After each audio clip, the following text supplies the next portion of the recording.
रात धीरे से छावी। अस्पताल उसके आगोश में था। हर कोने में स्नेह और कर्तव्य की भावना थी। यह पहली रात की ड्यूटी थी और युवा एनेस्थेसी पूरे उत्साह और सपनों के साथ अपनी ड्यूटी बनी थी। उसका नया पहचान पत्र नरम रोशनी में आशा की किरण की तरह चमक रहा था, जो इस पवित्र पेशे के प्रति उसके गहरे सम्मान और अटूट लगन को दर्शाता था। उसकी आंखें पानी की तरह साफ थीं, जो शुरुआती घबराहट को दर्शाती थीं, लेकिन उससे भी बढ़कर एक अटूट विश्वास था। जकल नर्सिंग कार्यों के सामने डेज़ी शुरू में थोड़ी घबराई हुई थी, लेकिन उसने नर्स प्रमुख की सीख की आदत ली, शांत रहकर पेशेवर ढंग से काम किया। जब मरीज बेचैन होकर अपना दिल खोलना चाहते थे, तो वह घबराई नहीं, बल्कि गमजोशी से मुस्कुराकर उनका स्वागत किया।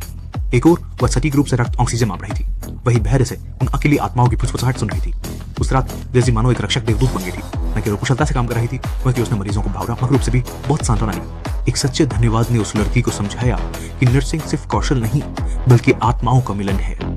जब सुबह की पहली किरणें अस्पताल में फैली, तो नर्स की वर्दी उतारने वाली डेज़ी थकी हुई थी, पर उसका मन सूरज की तरह उज्जवल और गर्म था।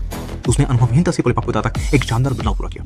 अपने कार्यों से चुपचाप ये बताया कि वास्तव में जीवन बचाना और घावों को ठीक करना क्या होता है। कोई बड़ा कारनामा नहीं, फिर भी उसने सूक्ष्मता को एक मार्मिक कविता में बदल दिया।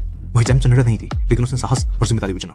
वे सफेद कपड़ों के नीचे सबसे चमकदार अस्तित्व हैं, जो विज्ञान से हर जीवन यात्रा को रोशन करते हैं और प्यार और जिम्मेदारी से मरीजों के स्वास्थ्य और आशा की रक्षा के लिए एक मजबूत दीवार बनाते हैं।